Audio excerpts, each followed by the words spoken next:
¿Sabías que el sistema de sacrificios del Antiguo Testamento ha sido catalogado de primitivo y obsceno? Dios se preocupa por comunicar su mensaje de redención a la persona más sencilla de este planeta. Y la manera en que se dramatiza esta redención en el Antiguo Testamento es primitiva. Y eso es porque somos primitivos.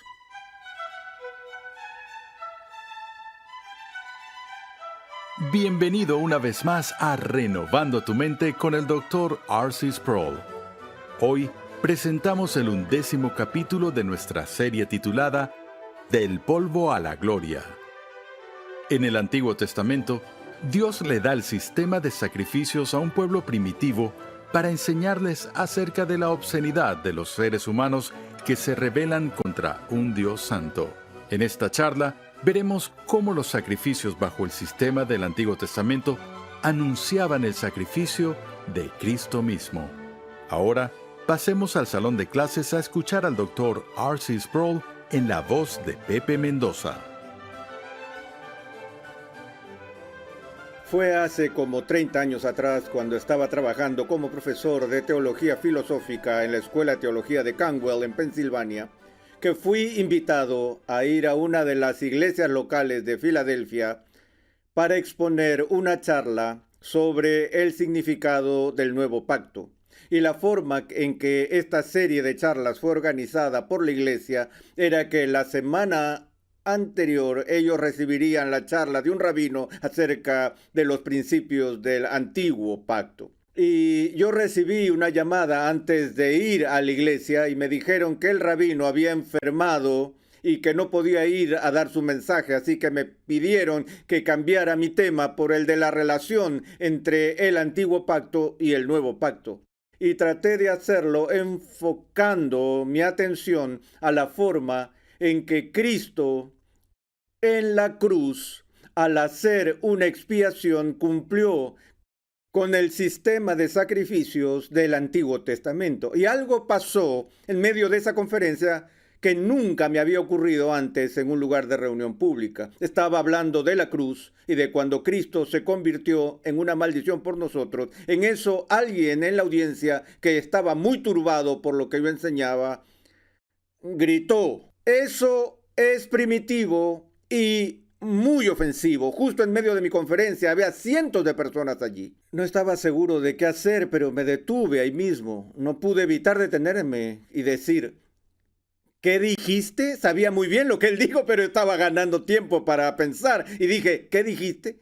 Él dijo: "Dije que eso es primitivo y ofensivo". Y yo dije: "Tienes toda la razón. Y no podría estar más de acuerdo contigo en que todo el drama de la cruz es primitivo y ofensivo". Para empezar, me gusta en especial la palabra primitivo, porque cuando vemos el sistema ritual del Antiguo Testamento y el sistema de sacrificios donde las personas matan animales y ofrecen la sangre y la sustancia de esos animales en los altares de la ofrenda quemada, y ves todos esos ritos que involucra la aplicación de sangre y demás. Esto es el tipo de cosas que suena en la superficie como bárbaro y salvaje. Y ciertamente el término primitivo describe muy bien todo el proceso. Pero una de las cosas que debemos entender acerca del judeocristianismo histórico es que la fe que nos ha sido entregada por los padres no es una religión esotérica que solo puede ser entendida por un grupo gnóstico, una élite de intelectuales altamente capacitados. Dios se preocupa por comunicar su mensaje de redención a la persona más sencilla de este planeta. Y la manera en que se dramatiza esta redención en el Antiguo Testamento es primitiva. Y eso es porque somos primitivos. Y necesitamos entender con claridad este mensaje completo de la redención y dije, pero particularmente me agrada la palabra ofensivo, porque de eso se trata todo el drama de la expiación. Se trata de la ofensa, de la rebelión humana contra Dios. Y dudo que haya algo, de hecho estoy seguro de que no hay nada en este planeta que fuera más ofensivo que Jesús de Nazaret cuando estaba colgado en la cruz, puesto que en ese momento, en tiempo y espacio, Cristo había reunido en él y estaba cargando sobre sí mismo la suma total de todos nuestros pecados. Y después que él había tomado sobre sí nuestros pecados, cada inmundicia que alguna vez hicimos fue imputada a él. Él era la ofensa en su máxima expresión. Obviamente, en sí por sí mismo, él era irreprensible y puro, sin mancha ni arruga.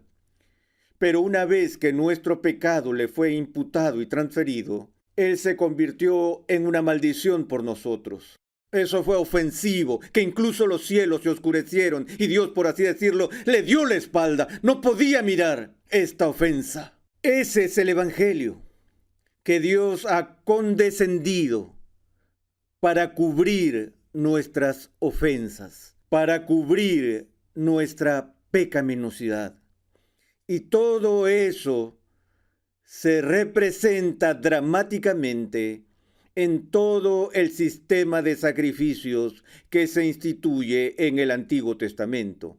Vemos todo tipo de sacrificios, todo tipo de ofrendas, ofrendas de restitución, ofrendas por el pecado, por la transgresión, ofrendas quemadas, de cereales y todas estas distintas clases de ofrendas y sacrificios que son parte integral de la religión del Antiguo Testamento.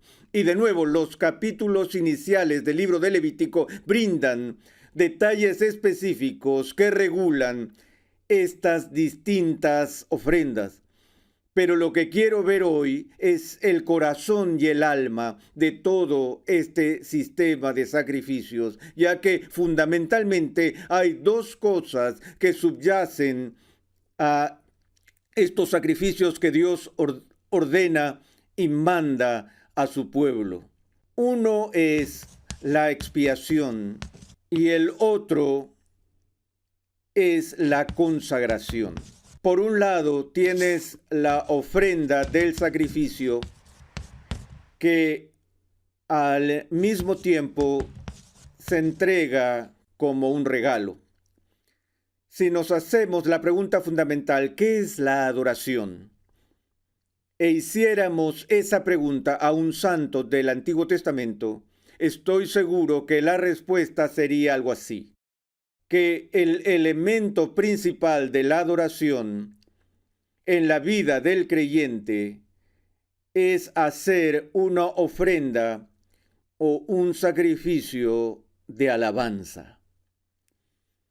Y eso empieza muy temprano en el Antiguo Testamento. Recordamos la historia de los sacrificios y de las ofrendas que fueron traídas por Caín y Abel, y cómo Dios se deleitó en la ofrenda que trajo a Abel, pero que rechazó la ofrenda que le trajo Caín. Y por eso Caín se llenó de furia, envidia y celos contra su hermano y se levantó contra él y le quitó la vida. Pero el sacrificio de Abel fue un sacrificio rendido a Dios en una actitud de fe y con una disposición de alabanza y agradecimiento. Pero a partir de esa forma primitiva de sacrificio, todo el sistema de sacrificios creció y se amplió, adquiriendo un significado cada vez más profundo. De modo que los sacrificios que se traían empezaron a indicar el principio de expiación. Y la expiación, como digo, está en el corazón del sacrificio antiguo testamentario. Ahora, hay dos palabras que oímos a menudo en teología y que a veces nos hacen tambalear: expiación y propiciación. Y el término expiación tiene que ver con la eliminación de la contaminación o la eliminación del pecado. Entonces, cuando vemos el Nuevo Testamento, se nos dice que en la cruz Cristo hizo expiación por su pueblo. Él les quitó sus pecados y los tomó sobre sí mismo. Recordamos en el día de la expiación que dos animales se usaban en el Antiguo Testamento. Estaba el cordero sin mancha que se ofrecía en el altar del sacrificio y el macho cabrío expiatorio. Y cuando se presentaba el macho cabrío expiatorio, el sacerdote apoyaba las manos en la parte posterior del animal, simbolizando la transferencia de los pecados del pueblo a la parte posterior del animal. Por eso se le llamaba un macho cabrío expiatorio. Y usamos el término de chivo expiatorio para alguien a quien se le hace culpable o responsable de algo que sale mal. Él se convierte en el culpable, aunque no hizo nada. Entonces, en el día de la expiación, los pecados de la gente fueron transferidos sobre las espaldas del macho cabrío y luego este animal era expulsado fuera del campamento, hacia la oscuridad exterior, lejos de la presencia de Dios, al lugar de la penumbra, al lugar de la contaminación. Y los pecados eran quitados simbólicamente de la presencia del pueblo de Dios. Eso es lo que se entiende por expiación. Esto es lo que Juan el Bautista tenía en mente cuando cantó el Agnus Dei en el Nuevo Testamento, cuando vio a Cristo acercarse y dijo: «He aquí, ya sabes, el Cordero de Dios que quita el pecado del mundo». Dado que Cristo es tanto el Cordero como el macho cabrío expiatorio cuando lleva nuestros pecados sobre su propia persona o en su propia persona, Él expía nuestros pecados. Pero también está el concepto de propiciación. Y la diferencia se encuentra en el prefijo. Ex significa fuera de o de, y tiene la dimensión horizontal de eliminación o remisión de pecado. El pecado se envía a la oscuridad exterior. El Señor dice: como está de lejos el oriente del occidente, así alejó de nosotros nuestras transgresiones. La propiciación tiene una dimensión vertical y tiene que ver con estar delante o enfrente de Dios. De ahí obtenemos la palabra propicio. Y en este caso, una propiciación es un sacrificio ofrecido a Dios para satisfacer las demandas de su santidad y para satisfacer las demandas de su justicia. Es así que los sacrificios en el Antiguo Testamento simbolizaron esta idea de satisfacer las demandas de la santidad y de la justicia de Dios para que su ira fuera apartada. Así tenemos la dimensión vertical y horizontal. Por un lado, la justicia de Dios queda satisfecha; por el otro, nuestros pecados son removidos de nosotros, todos los cuales encuentran su culminación en la obra de Cristo en la cruz. Ahora, la clave de todo este sistema de sacrificio en el Antiguo Testamento es la idea de la sustitución. A veces hablamos de la expiación sustitutiva en el Nuevo Testamento con respecto a la muerte de Cristo. Bueno, esta idea de sustitución está arraigada y fundamentada en el sistema de sacrificios del Antiguo Testamento. Ahora, cuando el pueblo de Israel traía los sacrificios y pasaban por los rituales de culto que se prescribieron en el libro de el Levítico, los sacrificios principales tenían 6 actos distintos o 6 pasos diferentes a seguir en el procedimiento. Los primeros 3 pasos fueron llevados a cabo por los mismos israelitas comunes y los últimos 3 pasos fueron realizados en manos del sacerdote. Entonces lo que pasaba es que cuando se traía el sacrificio, por ejemplo, un sacrificio animal o un sacrificio quemado, se requería que la persona trajera una ofrenda de entre sus posesiones personales. Es decir, si era un sacrificio animal, tenía que ser un animal de su propiedad. Si era una ofrenda de cereal o grano, también tenía que proceder de su propiedad. Y esta propiedad personal se convertía en una extensión o representación suya. Y así el judío traería el cordero o el macho cabrío o el carnero, lo que fuera que él trajese para esta ofrenda, y él, antes que nada, pondría las manos sobre el animal, tal como lo hizo el sumo sacerdote en el día de la expiación con respecto al macho cabrío expiatorio. Ahora, el individuo israelita pondría sus manos sobre esta oveja o sobre este carnero o cualquier otro, simbolizando la transferencia de su culpa personal hacia este animal. Luego, la ofrenda, el dueño era el que tenía que matar al animal. Y luego de que matara al animal, el tercer paso era que él tenía que llevarlo al sacerdote. Y luego los sacerdotes tomaban la sangre del animal y la rociaban en los lugares sagrados. Luego ofrecían el animal en el altar del sacrificio y después, en ciertas condiciones, el sacerdote comía la porción restante, que como resultado ya era comestible. Pero todo el proceso involucraba matar, quemar y comer.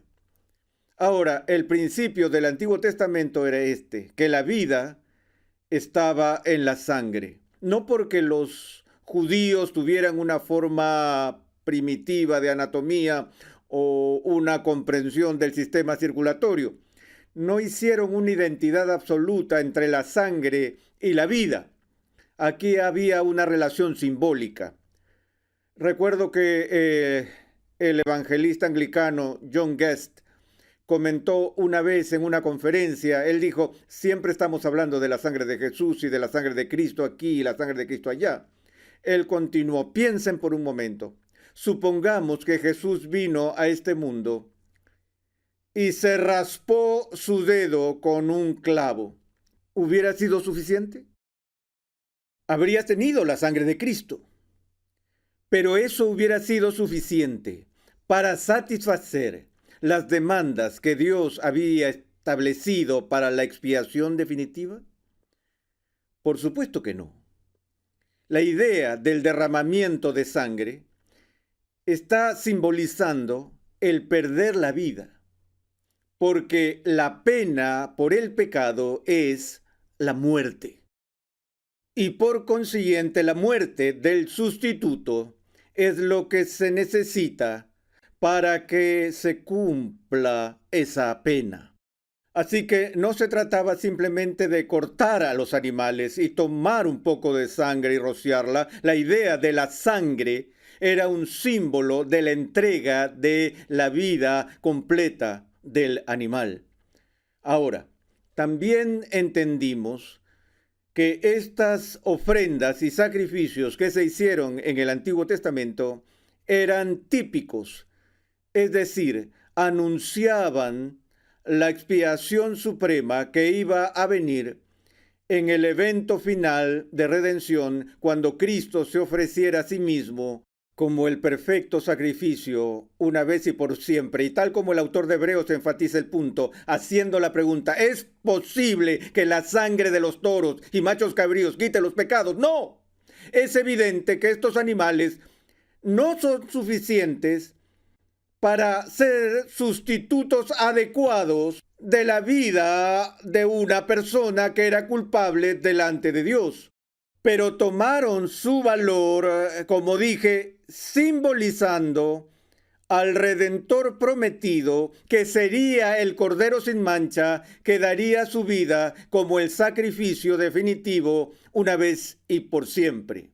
Ahora, mencioné que en el ritual había en primer lugar la muerte en sí, y luego estaba la incineración. Y la incineración en el altar del sacrificio, que era parte de ser una ofrenda o regalo para Dios. Obviamente Dios no podía consumir a estos animales y él no los necesitaba, pero la idea en Israel era que Dios consideraba que el aroma que se elevaba al cielo al incinerar esos sacrificios era considerado por Dios dulces, agradables y placenteros. Es decir, si es que los sacrificios eran ofrecidos con un espíritu debido de penitencia y fe verdadera, sabemos que lo que pasó más tarde en Israel es que la nación degeneró en ostentación y ritualismo, donde simplemente realizaban las acciones externas sin fe y sin ningún deseo genuino en sus corazones de arrepentirse ante Dios y de ofrecerle el regalo de alabanza. Y así llegó el momento en que los profetas anunciaron el juicio de Dios. Los profetas decían, así dice el Señor, aborrezco, desprecio vuestras fiestas, tampoco me agradan vuestras asambleas solemnes, vuestras ofrendas de grano no las aceptaré. Basta con mirar las imágenes y el simbolismo del aroma. Saca tu concordancia y mira con qué frecuencia se encuentra esta idea en el Nuevo Testamento, donde las ofrendas de los santos se consideran un aroma dulce y agradable para Dios. Todas estas cosas fueron simbolizadas en esta estructura elaborada del sacrificio. Finalmente, la sangre fue rociada. Lo vemos de manera suprema, como en otra sesión, en el rociar de la sangre en el propiciatorio en el día de la expiación. Y fue el rociar de la sangre en el altar o en el propiciatorio que se hizo para simbolizar aún un concepto más vinculado al sacrificio, y esa era la idea de la cobertura. Este es un tema magnífico que recorre todo el Antiguo Testamento. Si recuerdan, en el jardín del Edén, en la caída de Adán y Eva, la primera sensación que la humanidad tuvo del pecado y de la culpa fue el estar conscientes de la desnudez. Dios había hecho a Adán y a Eva de tal manera que, según dijo, los creó hombre y mujer y ambos estaban desnudos y sin avergonzarse. Pero tan pronto violaron la ley de Dios, tan pronto transgredieron su mandamiento, de pronto se ven envueltos en una sensación de vergüenza y en una sensación de pudor por su desnudez. Y si vas y buscas ese tema en todo el Antiguo Testamento, encontrarás todo tipo de riquezas que están asociadas con esto. Y he presentado algunas veces ese punto donde el primer acto de redención en el Antiguo Testamento es cuando Dios se inclina y cubre el vergonzoso y bochornoso pecado de nuestros primeros padres al hacerles ropa con pieles.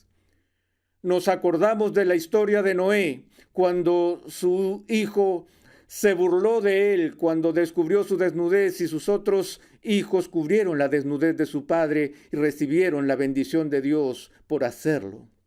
Entonces, a lo largo de la Escritura, el simbolismo del sacrificio, el simbolismo de la sangre, es obrar como una cubierta que protege nuestro pecado y nuestra maldad de la mirada santa de Dios. Es por eso que Cristo es llamado vestidura de nuestra justicia, ya que su sangre es derramada en el acto de consumación final de cubrir el pecado de su pueblo.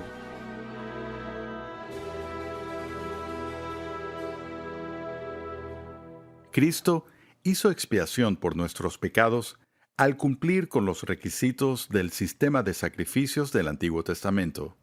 Como dijo el apóstol Pablo en 2 de Corintios 5:21, al que no conoció pecado, le hizo pecado por nosotros, para que fuéramos hechos justicia de Dios en él. El libro de Josué registra el relato de la conquista israelita de Canaán y cómo esta fue una misión divina que trajo juicio sobre los malvados y gloria para un Dios santo. En nuestro próximo capítulo, el Dr. Sproul trata sobre la vida de Josué y la conquista de Canaán. Gracias una vez más por la sintonía en el día de hoy. Te invitamos a visitar nuestra página web renovandotumente.org, donde podrás descargar gratuitamente la guía de estudio de la serie de hoy.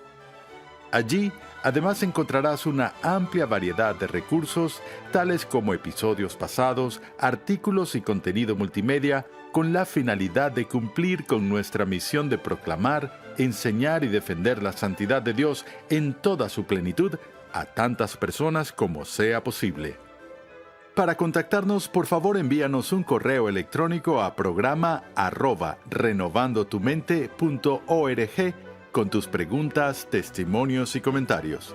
Recuerda que Renovando tu Mente es una producción de los Ministerios Ligonier, la confraternidad de enseñanza del Dr. R.C. Sproul. Nuestra misión, pasión y propósito es ayudar a las personas a crecer en su conocimiento de Dios y su santidad. Te invitamos a sintonizarnos nuevamente en esta misma emisora y en este mismo horario y a unirte a nuestra comunidad virtual en las redes sociales.